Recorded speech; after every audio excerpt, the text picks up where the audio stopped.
आज हम लोग सेट थ्योरी को कंटिन्यू कर रहे हैं। सेट थ्योरी में नेक्स्ट टॉपिक आता है यूनिवर्सल सेट।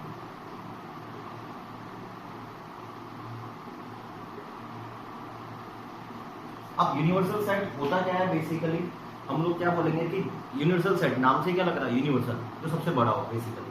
हम लोग ये बोल सकते हैं हमने जितने भी तरह के सेट्स कंसीडर किए हुए हैं किसी के लिए भी, तो वो सारे एलिमेंट किसी एक सेट में कंसीडर हो जाए, उसी को हम लोग यूनिवर्सल सेट कहते हैं। हम लोग ये बोल सकते हैं it is a set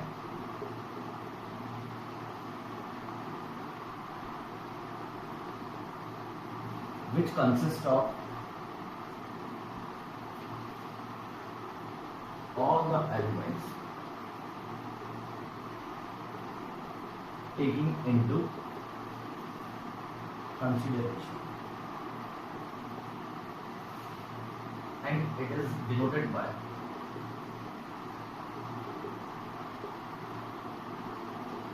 capital you से हम लोग इसको रिप्रेजेंट करते हैं। हम लोग ये बोल सकते हैं जितने भी एलिमेंट्स आप कंसिडर कर रहे हो उन सबको ये कंटेन करता है। फॉर एग्जाम्पल छोटा सा एग्जाम्पल लेते हैं। मान लो कि हम लोग ये बोले कि सेट ए है 1 2 3, सेट बी है 3 4 5, सेट सी है 4 6 8 एंड सो। तो अब हम लोगों को मान लो कि इसके लिए लिखना पड़े राइट यूनिवर्सल सेट।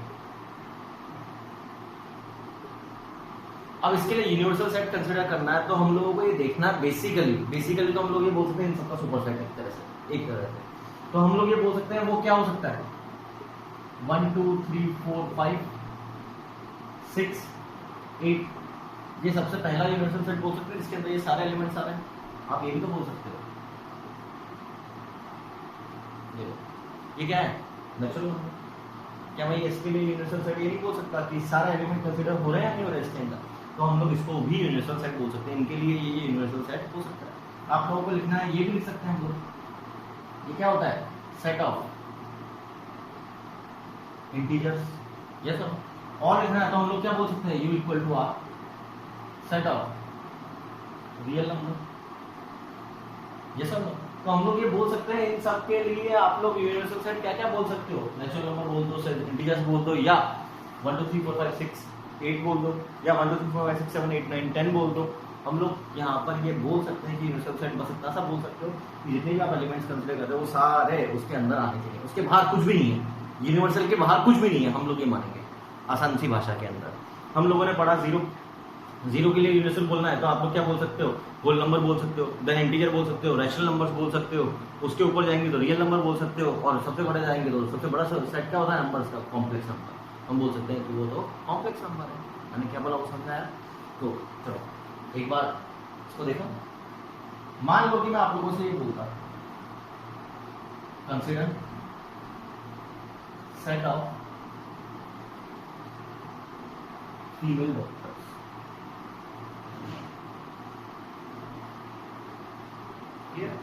अब आप लोगों को ये बताना है, कि इसके लिए आप यूनिवर्सल सेट क्या लिख सकते हो, राइट।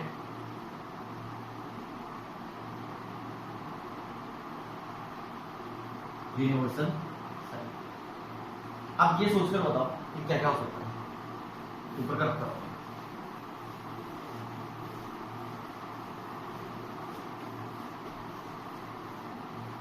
इसको क्वेश्चन को ऊपर consider set of female doctor, then write universal set for इसके लिए कोई यूनिवर्सल सेट है। तो आप लोग क्या बोल सकते हो, पहला ये बोल सकते हैं सेट ऑफ ऑल डॉक्टर्स।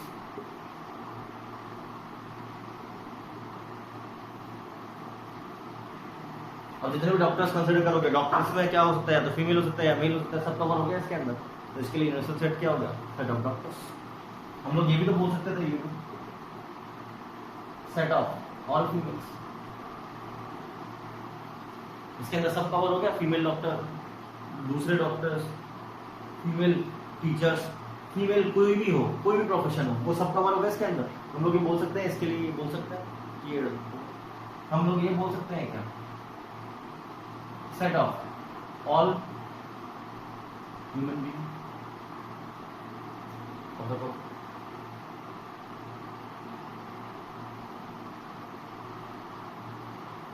और अगर सबसे छोटा बोलना है तो हम लोग क्या बोल सकते थे, set of all female doctors. ये खुद ही set of all female doctors, ये खुद ही इसके लिए यूनिवर्सल सेट है नहीं, क्योंकि इसके अंदर सारे सेट्स कवर हो गए जो भी हम लोगों को बोला गया था। हम लोग ये बोल सकते हैं कि यूनिवर्सल सेट, बस आपको इतना सा ध्यान रखना है कि उस सेट के बाहर कुछ भी नहीं आ सकता। हम लोगों के पास ऐसा कोई एलिमेंट नहीं होना चाहिए कि वो यूनिवर्सल सेट के बाहर चला गया, बस इतना सा बोल सकते हैं। अब आगे बात करते हैं हम लोग वेन डायग्राम की।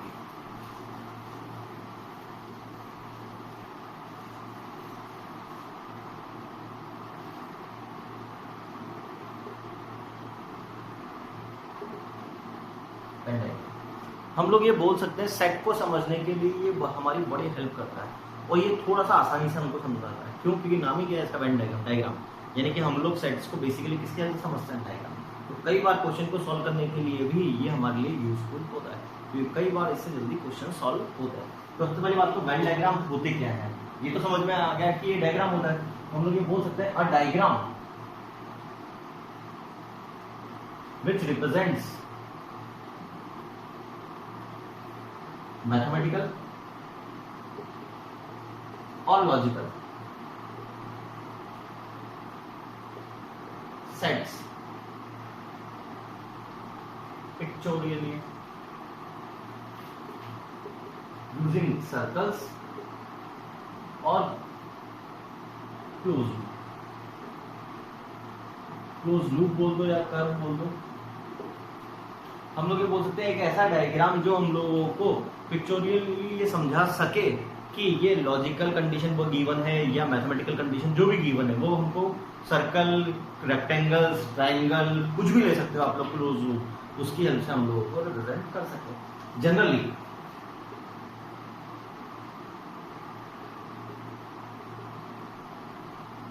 Universal set is represented by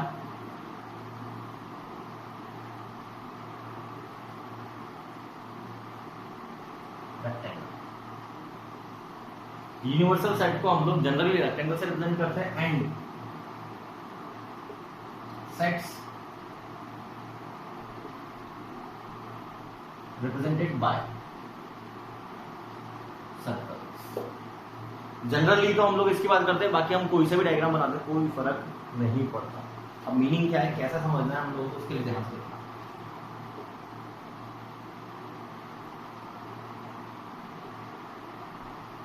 represent the following relation using Venn diagram। सबसे पहले हम लोग एक आसान सा एग्जांपल लेते हैं, चेयर, टेबल,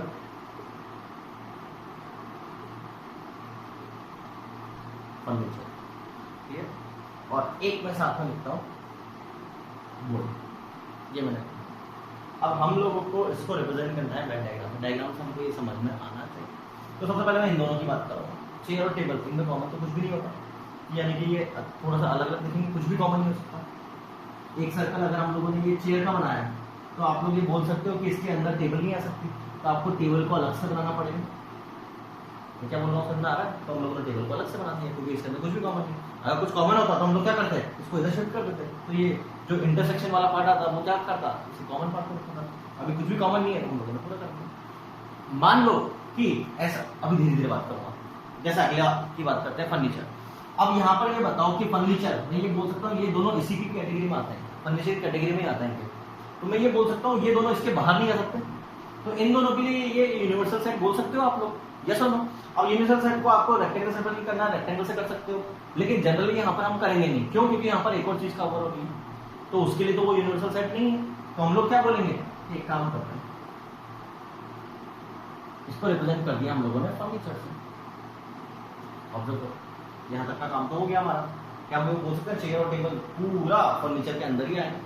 अब बात करता हूँ बोर्ड की, क्या ये जरूरी है क्या जो चेयर होगी या टेबल होगी बोर्ड की होगी? या फर्नीचर होगा वो वुड का होगा? नहीं ना, जरूरी नहीं। क्या मैं ये बोल सकता हूँ लेकिन हो तो सकता है? तो हम लोग ये बोल सकते हैं क्या कि पूरा के पूरे वुड के अंदर नहीं आएगा ये पोर्शन, क्योंकि सिर्फ वुड की नहीं होती है, यस और नो? तो हम लोग ये बोल सकते हैं कुछ पोर्शन तो आ सकता है कि कुछ table chair and furniture would के हो सकते हैं। हम लोग क्या बोलेंगे, वुड को कैसा बनाएंगे? ऑब्जर्व करो, ये पोर्शन क्या बता रहा है कि कुछ चेयर्स वुड की है, कुछ टेबल वुड की है, कुछ फर्नीचर वुड का है, और इसके अलावा भी वुड एग्जिस्ट करता है। ऐसा नहीं है कि सिर्फ फर्नीचर ही होता है वुड के, और कुछ भी वुड का हो सकता है। मैंने क्या बताया स्टार्ट करें? चलो next.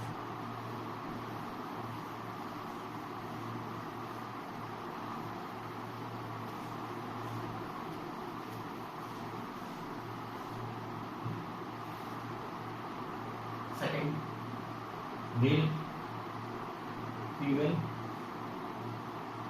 Human.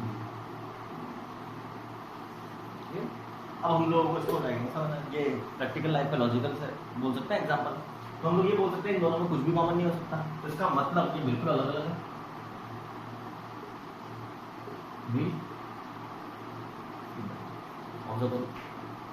Yes or no? अब आप ये बताओ, क्या मैं ये बोल सकता हूँ ये दोनों है तो ह्यूमन बीइंग, तो इसका मतलब इसको ऐसा बना दो या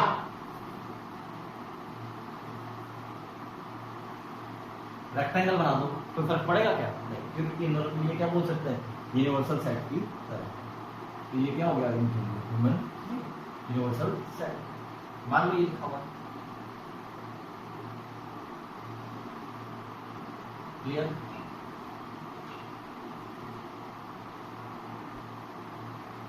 क्रिकेटर,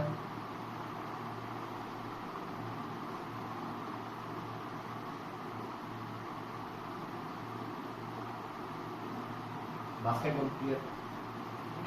तो अब आप लोग मेरे को ये बताओगे कि इनको रिप्रेजेंट करना है, तो इन दोनों के लिए ये बोल सकता हूँ यूनिवर्सल। तो हम लोग ये तो बोल सकते हैं कि इसके लिए रेक्टेंगल रिप्रेजेंट कर सकते हो सर। अब जो क्रिकेटर है वो यहाँ पर बना दिया तो। अब मैं आपसे कुछ पूछना चाह रहा हूँ,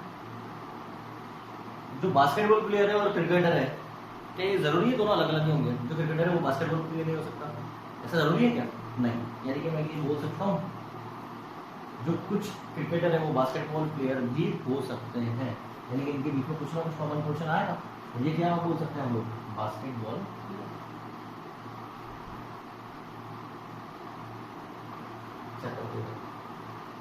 बड़ा। एक बात सुनो,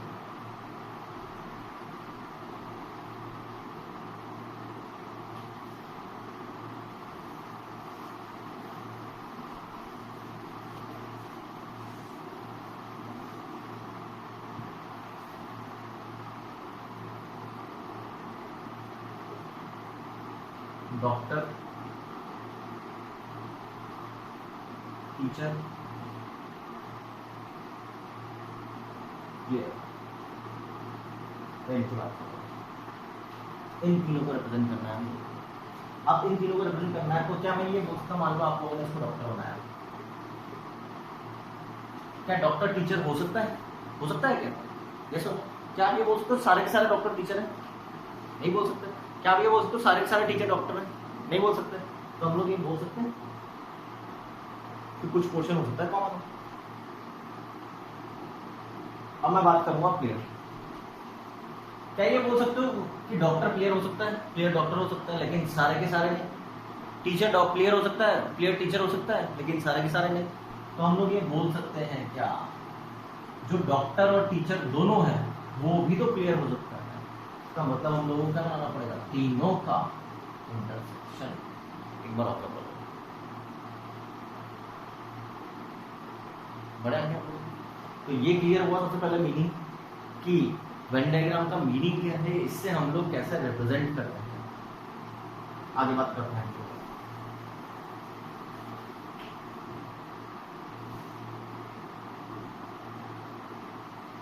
ऑपरेशंस ऑन सेट्स।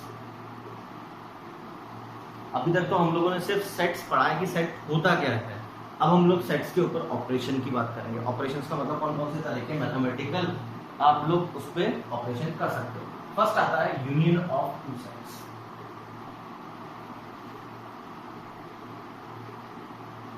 और इसको रिप्रेजेंट करते हैं हम लोग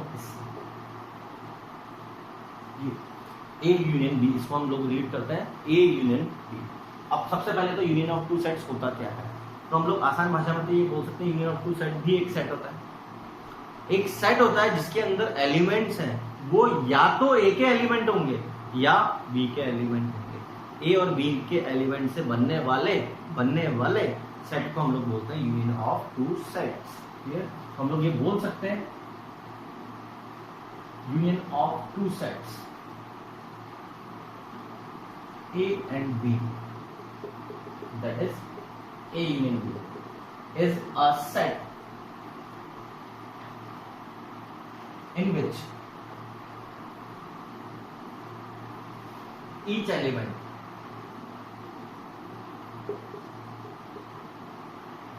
either belongs to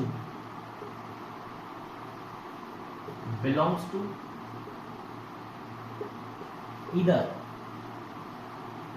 सेट ए और सेट बी, इधर सेट ए और set B.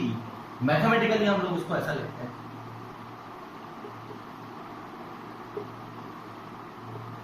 A union B is a set of X, और जो एक्स है वो क्या होना चाहिए, या तो वो एक्स ए को बिलोंग करना चाहिए या बी को बिलोंग करना चाहिए। मैंने क्या बोला वो समझना है? तो आप लोगों को बस ये ध्यान रखना है कि दो सेट्स का मीनिंग क्या है, यूनियन का मीनिंग कि हम लोग ये बोल सकते हैं कि उसके एलिमेंट्स को हम कंबाइन कर रहे हैं, ये बोल सकते हो आप लोग। और रिपीटेशन अलाउ होता है क्या सेट में? नहीं। तो कोई भी कॉमन एलिमेंट है तो उसको 2 बार नहीं लिखेंगे, उसको कितनी बार लिखेंगे? एक ही बार लिखेंगे। और मैथमेटिकली इसको लिखने का तरीका अब वेन डायग्राम से कैसे लिखते हैं?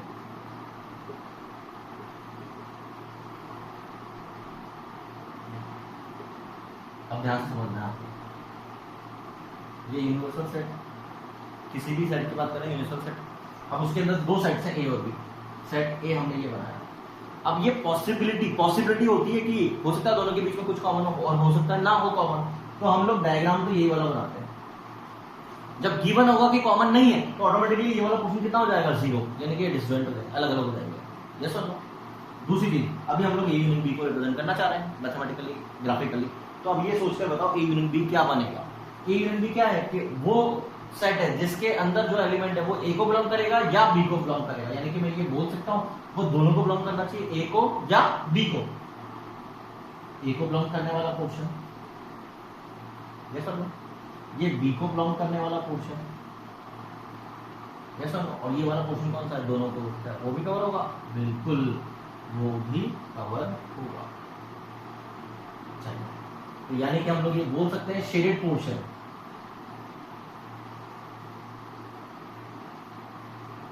Is A union B. बड़ा है। अब आप लोगों को थोड़ा सा ध्यान रखना है कि यहाँ पर हम लोग 2 तरह के ऑपरेशन पढ़ेंगे, एक तो यूनियन और एक इंटरसेक्शन, जिसका रोल बहुत इंपॉर्टेंट होता है। अभी तो सेट्स के साथ में पढ़ेंगे तो आसान लगेगा, लेकिन जब हम लोग इनिक्विटी वगैरह पढ़ेंगे तो वहाँ पर इंटरवल्स वगैरह आएंगे तो इनका रोल थोड़ा टिपिकल होगा। तो आपको हमेशा ये ध्यान रखना है कि इसको समझ में बिल्कुल ढंग से आना चाहिए, क्योंकि ये हमारे पूरे साल 2 साल काम आता है, 11th में भी और 12th में भी यूनियन और इंटरसेक्शन पूरे 2 साल काम आता है। और आपको ये बोल सकता हूँ कि यूनियन कब लेना है, इंटरसेक्शन कब लेना है, उसके लिए आइडेंटिफाई करने का तरीका होता है कि जब भी आप लोग वर्ड यूज करोगे और का मतलब आप लोगों को क्या करना है? यूनियन लेना। Clear?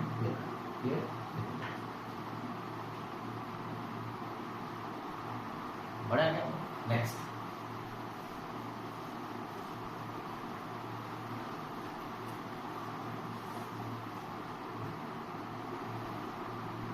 Second, intersection of 2 sets. और इसको रिप्रेजेंट करने का तरीका होता है, एक तरह से हमने उल्टा यू बना दिया और इसको बोलते हैं ए इंटरसेक्शन बी। अब बात आती है इंटरसेक्शन ऑफ 2 सेट्स होता क्या है। इंटरसेक्शन उनका इंटरसेक्शन यानी कि उनके बीच का कॉमन पार्ट, यानी कि हम लोग ये बोलेंगे कि इंटरसेक्शन ऑफ 2 सेट्स होता क्या है। ये एक ऐसा सेट होता है जिसके अंदर जो एलिमेंट होता है वो दोनों का कॉमन एलिमेंट होना चाहिए, सेट ए और सेट बी का कॉमन एलिमेंट। तो इसको लिखने का तरीका ये होता है कि intersection of two sets A and B, that is A intersection B, is a set in which each element belongs to both set A and B, दोनों को belong करना चाहिए mathematically.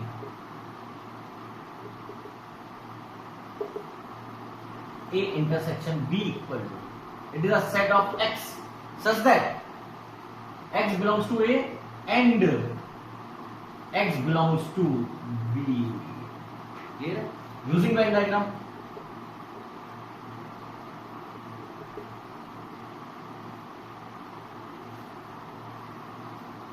Again A B U intersection common part कौन सा दिख रहा है? Yes, ये वाला। ये क्या रिप्रेजेंट करेगा? A intersection B. तो अब हम लोगों को बात करनी है कि इसको इंटरसेक्शन कब लेना होता है। इंटरसेक्शन ये ध्यान रखना है कि जब भी आप लोगों को क्वेश्चन के अंदर या सॉल्यूशन के अंदर ये वर्ड मिले एंड, तो आप लोगों को इसका मीनिंग समझना होगा कि हम लोगों को क्या करना है, दोनों के बीच का कॉमन पोर्शन कंसिडर करना है, कॉमन एलिमेंट कंसिडर करने हैं। और वेन डायग्राम की बात करोगे तो कॉमन रीजन कंसिडर करना है। चेक कर लो।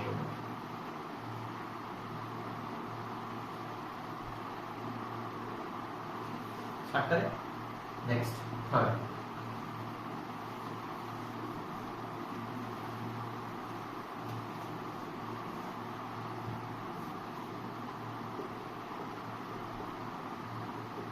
Difference of two sets.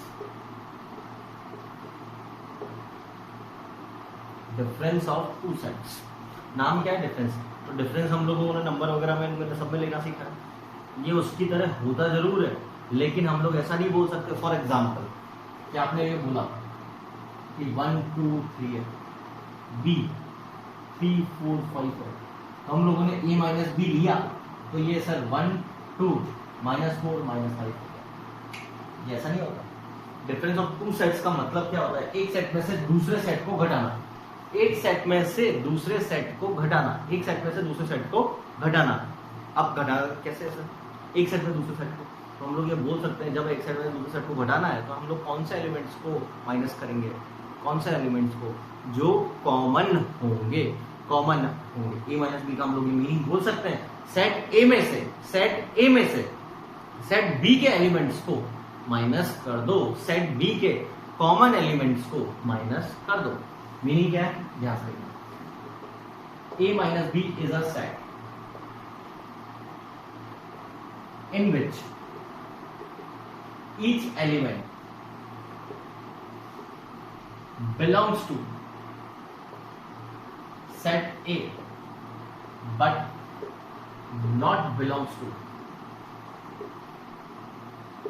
set B। Mathematically हम लोग क्या लिखेंगे? मैथमेटिकली हम लोग इसको क्या लिखेंगे? मैथमेटिकली हम लोग ये लिखेंगे, mathematically a minus B equal to, it is a set of x such that x belongs to a and x does not belongs to b। x a को तो बिलोंग करना चाहिए, लेकिन x b को बिलोंग नहीं करना चाहिए। तो ऑटोमेटिकली a में जो भी b के कॉमन एलिमेंट है उनको ला दो, वो क्या बचेगा? a minus B. Using Venn diagram देखते हैं।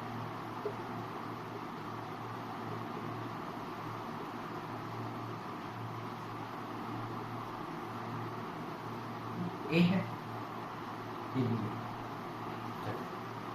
बात करें आगे। ये बी, ए माइनस बी क्या बनेगा? ए में से बी के कॉमन एलिमेंट को हटा दो, ए में से बी के कॉमन एलिमेंट को हटाएंगे तो क्या बचेगा? ए माइनस बी। चेक करो। मान लो कि अगर इस तरह का डायग्राम होगा, ए बी दोनों अलग अलग, अब ए के अंदर बी का कोई एलिमेंट कॉमन है क्या? नहीं है, तो कुछ माइनस करना पड़ेगा क्या? नहीं करना पड़ेगा। ए माइनस बी क्या आएगा? ये ए माइनस बी क्या आ जाएगा? ये खुद ही आ जाएगा पूरा का पूरा ए, क्योंकि कोई भी एलिमेंट कॉमन नहीं है। अब आप लोगों को ये समझना है कि इसका मीनिंग होता क्या है। एक और मीनिंग हम क्या बोल सकते हैं ए माइनस बी का? डायग्राम को देखकर बताओ। डायग्राम को देखकर एक खास बात मालूम चल रही है। क्या हम लोग ये बोल सकते हैं कि ये सिर्फ और सिर्फ ए के पोर्शन को कवर कर रहा है, बी वाले पोर्शन को कवर नहीं कर रहा? देखो ध्यान से, तो इसको एक और नाम बोलते हैं A minus B is also called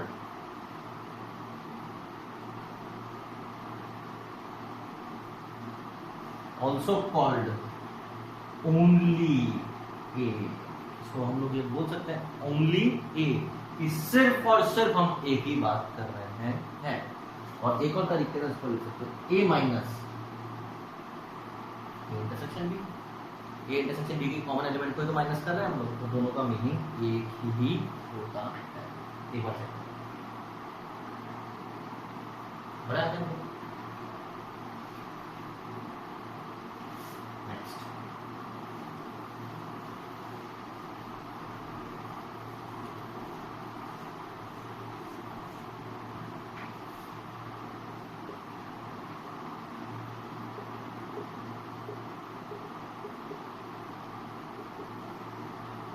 symmetric difference of two sets, और इसको लिखने का तरीका होता है A delta B.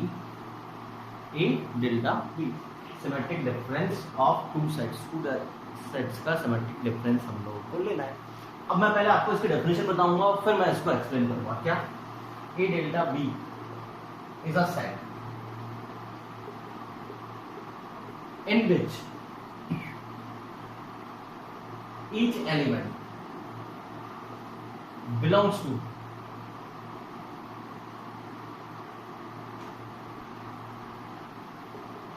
either A or B, but not both A and B। क्या है सिमेट्रिक डिफरेंस का मीनिंग? क्या निकला कि इसका मीनिंग ये है कि ये एक सेट है जिसके अंदर हर एक एलिमेंट या तो ए को बिलोंग करे या बी को, लेकिन कौन सा वाला पोर्शन नहीं आना चाहिए? दोनों के बीच का कॉमन पोर्शन कंसीडर नहीं होना चाहिए। क्या हम लोग मैथमेटिकली इसको ये बोल सकते हैं?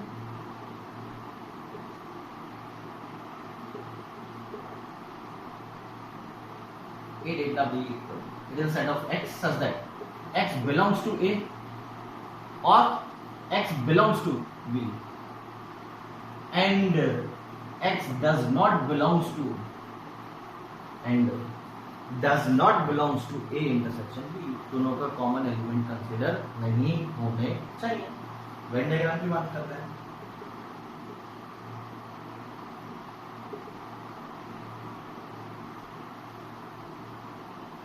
A B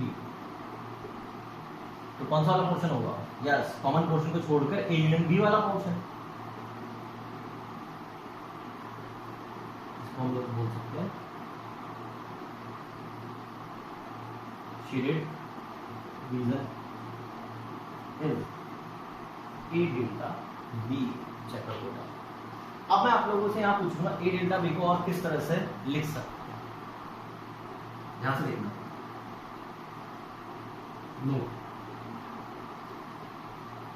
A delta B को और किस तरह से मैं ये बोल सकता हूँ ये ए यूनियन बी में से किसको हटा दिया उसने? किसको हटा दिया हम लोगों ने? ए इंटरसेक्शन बी को। तो पहली चीज हम ये बोल सकते हैं। दूसरी चीज ए डेल्टा बी। अब आप लोग मेरे को सिर्फ इतना सा बताओ, सिर्फ इस पोर्शन का नाम क्या दोगे आपको? सिर्फ इस पोर्शन का नाम क्या दोगे? क्या मैं ये बोल सकता हूँ इसको ए माइनस बी, ए में से बी के एलिमेंट को हटा दिया, और इस पोर्शन का नाम क्या दोगे? बी माइनस ए, बी में से ए के कॉमन एलिमेंट्स को हटा दिया, और हम लोग इन दोनों को क्या कर रहे हैं? यूनियन। तो हम लोग ये भी बोल सकते हैं A minus B union B minus A. Check करो।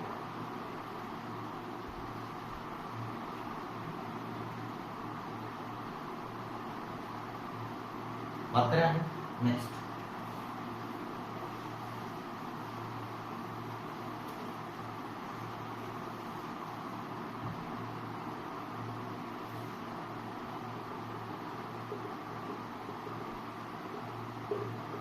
डिसजॉइंट सेट्स, नाम से थोड़ा सा आइडिया लग रहा होगा, डिसजॉइंट जो अलग अलग, यस अलग अलग हो, यानी कि इन शॉर्ट हम लोग क्या बोल सकते हैं, उनके बीच में कोई भी एलिमेंट कॉमन नहीं होना चाहिए। Two sets A and B are called disjoint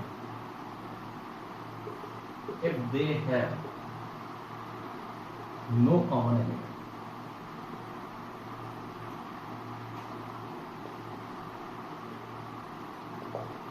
mathematically क्या बोल सकते हो आप लोग, if A intersection B equal to 5, common कुछ भी नहीं होना चाहिए, नल सेट होना चाहिए, then A and B are called disjoint। ये वेन डायग्राम से रिप्रेजेंट करना ही नहीं है, रिप्रेजेंट करना है तो हम लोग क्या बोल सकते हैं, दो अलग अलग सेट, शेड नहीं करेंगे हम शेड नहीं करेंगे, बस कुछ भी कॉमन ना हो। फिर 6 आता है कॉम्प्लीमेंट ऑफ अ सेट, इसको रिप्रेजेंट करते हैं ए सी, सुपरस्क्रिप्ट में सी लिखते हैं या ए डैश लिखते हैं। Complement of a set, complement of a set का आसान भाषा में मीनिंग ये बोल सकते हैं कि किसी भी सेट ए का कॉम्प्लीमेंट लिखना है तो उसके एलिमेंट को कंसीडर मत करो, उसके एलिमेंट को छोड़ दो, बचे हुए एलिमेंट। अब बात आती है बचे हुए एलिमेंट का मीनिंग क्या है सर, बचे हुए एलिमेंट आएंगे कहां से, यस आएंगे कहां से, यूनिवर्सल सेट में से। दैट मीन्स यूनिवर्सल सेट में से ए के एलिमेंट को हटा दो तो उसको बोलते हैं हम लोग कॉम्प्लीमेंट ऑफ अ सेट। अब ये हमेशा ध्यान रखना है कि हम लोग डेफिनेशन में तो इतना से लिखते हैं कि एक ऐसा सेट जिसके एलिमेंट ए को बिलोंग ना करे, कॉम्प्लीमेंट ऑफ ए क्या होगा, जिसके एलिमेंट ए को बिलोंग ना करे। अब ए को बिलोंग ना करे तो ऑटोमेटिकली मीनिंग निकलता है सेट के अंदर, क्योंकि सेट्स हमेशा कंसीडर करके किसका बनता है, यूनिवर्सल सेट को कंसीडर करके बनता है। हम बोलेंगे कि इसको बिलोंग नहीं कर रहा तो ऑटोमेटिकली किसको बिलोंग करेगा, यूनिवर्सल सेट को। हम लोग बात करते हैं complement of a set A is a set in which each element does not belongs to set A। Mathematically आप लोग क्या लिख सकते हो, A कॉम्प्लीमेंट या A dash, it is set of x such that x does not belongs to, खत्म, बस बहुत है। अब आप इसकी जगह ये भी लिखोगे तो ये सही है, गलत तो नहीं है। x such that x does not belongs to a and x belongs to u, लेकिन हम लोग ये बोलते हैं कि इसको लिखने की कोई जरूरत नहीं है, क्योंकि अगर वो इसको बिलोंग नहीं कर रहा तो कहां जा रहा होगा, यूनिवर्सल सेट के अंदर ही जा रहा होगा बेसिकली। दूसरी चीज वेन डायग्राम से हम इसको कैसे रिप्रेजेंट करेंगे, ये u है ये a है, तो हम लोगों को a को कवर नहीं करना, तो बचा हुआ पोर्शन क्या हो जाएगा, यस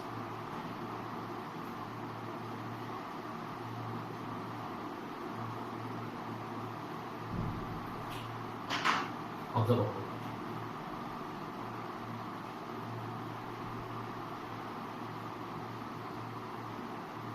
बड़ा नेक्स्ट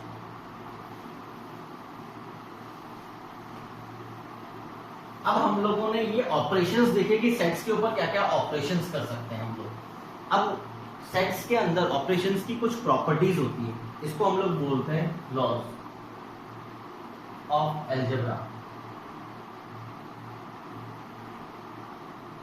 ऑफ सेट्स, इसको हम बोलते हैं laws of algebra of the set. कुछ प्रॉपर्टीज, ये प्रॉपर्टीज वो प्रॉपर्टीज भी हैं जो आप लोगों ने बचपन में पढ़ी हुई है, थोड़ी बहुत प्रॉपर्टी नंबर्स वगैरह के लिए पढ़ी, मैं याद रखा हूँ। सबसे पहली प्रॉपर्टी को हम लोग बोलते हैं कम्यूटेटिव प्रॉपर्टी। कम्यूटेटिव प्रॉपर्टी बोल दो, कम्यूटेटिव लॉ। अब मैं आपसे पूछूं कम्यूटेटिव प्रॉपर्टी क्या होती है, हम लोगों ने एडिशन में सीखा था, मल्टीप्लिकेशन में सीखा था, क्या था वो याद आ रहा है, दो नंबर फॉर एग्जांपल हम लोग बोल दिए स्मॉल a स्मॉल b, तो इसके ऊपर कम्यूटेटिव प्रॉपर्टी क्या बनती है एडिशन के लिए, yes a plus B equal to b plus a, a plus B equal to b plus a, इसको हम कम्यूटेटिव प्रॉपर्टी बोलते थे। मल्टीप्लिकेशन के लिए a into B equal to b into a, और हम लोग सब्ट्रैक्शन के लिए क्या बोलते थे कि सब्ट्रैक्शन के लिए ये प्रॉपर्टी फॉलो नहीं होती है, a minus B not equal to b minus a, हम लोग ये बोला करते थे। यस। तो आओ, अब कम्यूटेटिव प्रॉपर्टी यहाँ पर किसके लिए यूज करते हैं हम लोग? यूनियन और इंटरसेक्शन के लिए। हम लोग ये बोल सकते हैं A union B equal to, ये भी वही सेट है जिसके अंदर ए या बी के सारे एलिमेंट कवर हो रहे हैं, ये भी वही सेट है जिसके अंदर ए या बी के सारे एलिमेंट कवर हो रहे हैं। B A intersection B equal to B intersection A, दोनों के कॉमन एलिमेंट की बात कर रहे हैं। ए इंटरसेक्शन बी लिखो या बी इंटरसेक्शन ए लिखो। बात करें आगे हम लोग। सेकंड आता है एसोसिएटिव लॉ। सबसे पहले मैं नंबर्स के अंदर याद दिलाऊंगा, एबीसी 3 नंबर से, 3 नंबर्स की जरूरत पड़ती है इसमें। अब आपने एडिशन के लिए क्या सीखा था कि हम लोगों को जब a प्लस बी प्लस सी निकालना था तो बचपन में क्या सीखा था कि हम लोग क्या करते थे कि पहले 2 नंबर्स को ऐड करते थे उसके रिजल्ट को तीसरे के साथ। तो वो कैसे करते थे कि आपकी मर्जी है सर कि आप पहले a प्लस बी करो फिर उसको c के साथ ऐड कर दो, या आप लोगों की मर्जी है कि b प्लस सी करके उसको a के साथ। तो हम लोग यही करा करते थे ब्रैकेट का यूज, कि पहले हम लोग a प्लस बी करें या b प्लस सी करें। तो इसके अंदर भी ऐसा ही होता है। That means a union b union c की बात करनी है तो हम लोग ये बोलेंगे कि या तो आप b यूनियन c पहले करके फिर a के साथ यूनियन करो, या पहले a के साथ यूनियन करके c के साथ यूनियन करो। इंटरसेक्शन की बात करते हैं, a intersection b intersection c। तीसरा डिस्ट्रीब्यूटिव लॉ। डिस्ट्रीब्यूटिव लॉ क्या था? डिस्ट्रीब्यूट करना। अब आप लोगों को थोड़ा सा याद रखता हूँ, मल्टीप्लिकेशन के अंदर और एडिशन के अंदर आप लोगों ने सीखा था इसको डिस्ट्रीब्यूट करते हैं। डिस्ट्रीब्यूट मतलब multiplication distribute over addition, multiplication distribute over addition. कैसे डिस्ट्रीब्यूट होता था कि ये मल्टीप्लिकेशन तो पहले ये हम लोग b के साथ डिस्ट्रीब्यूट करते थे फिर c के साथ, तो हम लोग इसको लिखते क्या थे? a into B plus a into C. याद आ रहा है? नंबर्स के लिए पढ़ा था। अब हम लोग यहाँ पर बात करते हैं सेट्स के लिए। क्या बात करेंगे? A union B intersection C, या फिर ये भी बोल सकते हो A intersection B union C। अब इसके अंदर भी 3 सेट यूज हो रहे हैं, इसके अंदर भी 3 सेट यूज हो रहे हैं, इसके अंदर भी 3, इसके अंदर भी 3। तो कई बार कंफ्यूजन हो जाता है कि सर कौन सा लॉ लगाना है, डिस्ट्रीब्यूटिव लॉ लगेगा या एसोसिएटिव लॉ। तो इसको समझने के लिए बड़ा आसान तरीका है, ध्यान से सुनना है। जब भी दोनों ऑपरेशन सेम तो कौन सा ऑपरेशन कौन सा लॉ लगेगा? एसोसिएटिव। जब भी दोनों सेम साइन के हो तो हम लोग क्या बोलेंगे? कौन सा लॉ लगेगा? एसोसिएटिव। और जब दोनों अपोजिट हो तो हम लोग कौन सा बोलेंगे? डिस्ट्रीब्यूटिव। दोनों अपोजिट हो तो कौन सा? इसको बोलते हैं हम लोग union, distribute union over intersection. इसको बोलते हैं डिस्ट्रीब्यूट इंटरसेक्शन ओवर यूनियन। अब डिस्ट्रीब्यूट कैसे करेंगे? पहले इसको a के साथ b के साथ डिस्ट्रीब्यूट करेंगे, दैट मीन फिर बीच में क्या है? इंटरसेक्शन। फिर a को c के साथ डिस्ट्रीब्यूट करें। इधर आओ, a इंटरसेक्शन b, बीच में क्या है? Union a intersection c। चलो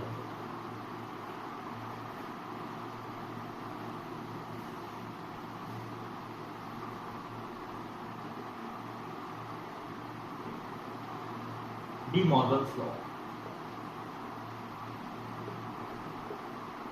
A यूनियन B का whole complement, B part A intersection B का होल कॉम्प्लीमेंट। ये कॉम्प्लीमेंट इनको प्रूव करना है, मतलब इनको क्या होती है प्रॉपर्टी। तो सबसे पहले हम लोग बात करेंगे कॉम्प्लीमेंट। तो हम लोग ये बोल सकते हैं इंडिविजुअल कॉम्प्लीमेंट तो लगा दो, लेकिन अगर यहाँ पर यूनियन है तो इसको उल्टा कर देते हैं इंटरसेक्शन। याद रखने का आसान तरीका है, जो भी साइन है उसको उल्टा कर दो। यूनियन है तो इंटरसेक्शन, इंटरसेक्शन है तो यूनियन। अब कई बार आप लोग बोलोगे सर इन लॉस को प्रूव करना है, तो लॉस को प्रूव करने का फिर हमारे पास एक ही तरीका है, सब्जेक्टिव तरीका।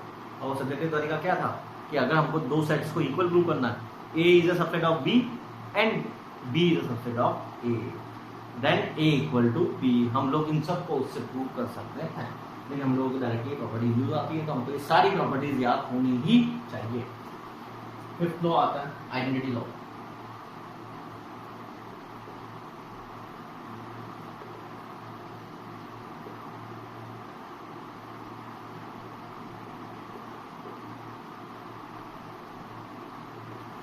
फाई क्या होता है? Null set. यूनियन क्या होता है? Universal set.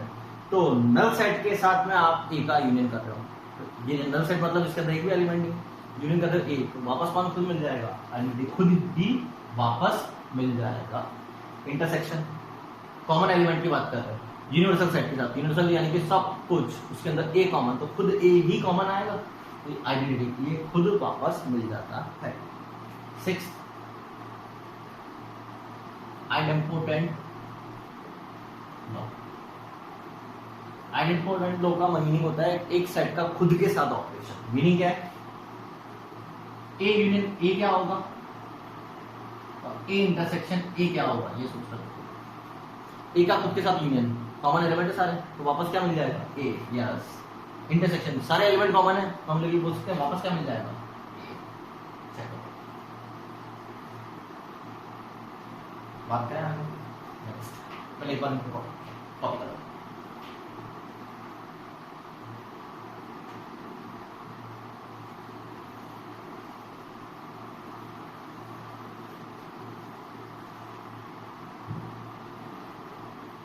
सेवंथ लो आता है कॉम्प्लीमेंट लो।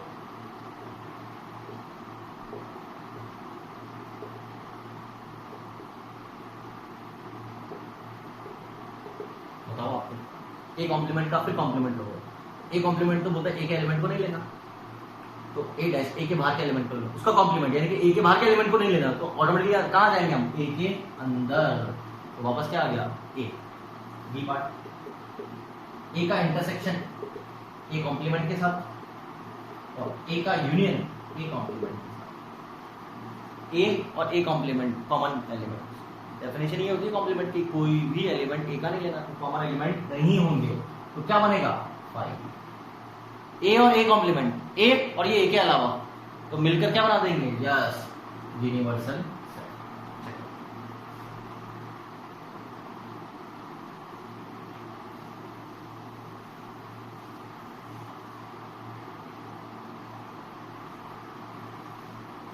पढ़ा नहीं हम लोग? चलो नेक्स्ट नो। ए माइनस बी, इसका मतलब समझते हैं हम लोग। ए माइनस बी का मतलब हम लोगों ने ये तो पढ़ लिया था कि ओनली ए। ओनली ए का मतलब ए में से बी के कॉमन एलिमेंट्स को हटाना। ये वाले कॉमन एलिमेंट्स को हम लोगों को क्या करना? हटाना है। तो ए माइनस बी ये बन गई। अब इसको मैथमेटिकली एक और तरीके से हम लोग लिख सकते हैं। कैसे? क्या मैं ये बोल सकता हूँ कि बी के तो बाहर का है और ए के अंदर का, तो इसको लिखा जा सकता है A intersection B dash. B के बाहर का, बी डैश मतलब कॉम्प्लीमेंट, बी के बाहर का और इसके साथ किसका इंटरसेक्शन ले लिया? ए के साथ, ए के अंदर का। दूसरी property A minus B intersection C equal to A minus B, यहां पे इंटरसेक्शन है, यहां पर यूनियन आ रहा है, ए माइनस सी। अब इसके प्रूफ की बात करते हैं हम लोग। प्रूफ कैसे करेंगे? तो हम लोग ये बोल सकते हैं क्या, इसको ऐसा लिखा जा सकता है ए माइनस बी। ए माइनस बी अभी हम लोगों ने पढ़ा मैथमेटिकली, इसको क्या लिख सकते हो? A intersection B dash. Yes or no? Next part of De Morgan's law से हम लोग इसको क्या लिख सकते हैं? A intersection B dash union C dash. अब इन दोनों के बीच में साइन उल्टा है तो कौन सा लॉ लगेगा? Distributive law. अब डिस्ट्रीब्यूटिव लॉ क्या कहता है कि डिस्ट्रीब्यूट करो इन दोनों के बीच में, तो ए इंटरसेक्शन बी डैश फिर यूनियन, फिर ए को डिस्ट्रीब्यूट करो सी डैश के साथ में, तो ए इंटरसेक्शन सी डैश। इसको फिर से हम लोग क्या लिख सकते हैं? ए इंटरसेक्शन बी डैश, एक बी के बाहर का और ए के अंदर का, यानी कि ओनली ए। ओनली ए का मतलब ए माइनस बी यूनियन ओनली ए, यानी कि ए माइनस सी, जो कि हम लोग बोलना चाह रहे हैं। नेक्स्ट थर्ड प्रॉपर्टी होती है ए इंटरसेक्शन 5 और फोर्थ ए यूनियन। ये यू क्या है? Universal set. हम लोग इसकी बात करना चाह रहे हैं, बात करें। सबसे पहले तो ए इंटरसेक्शन 5, इसका मीनिंग क्या निकलेगा? 5 मतलब नल सेट, एक भी एलिमेंट नहीं है और हम इसके साथ में कॉमन देख रहे हैं, तो कॉमन एक भी एलिमेंट नहीं आएगा, तो इसका मतलब क्या आएगा? 5। यानी कि जब भी आप नल सेट के साथ कॉमन लोगे तो हम लोग क्या बोलेंगे कि वो नल सेट ही आएगा। अब यूनियन, यूनिवर्सल सेट के साथ में ए के सारे एलिमेंट्स का यूनियन ले रहे हैं, तो हम लोग डायरेक्टली क्या बोलेंगे? हमेशा यूनिवर्सल सेट। क्लियर?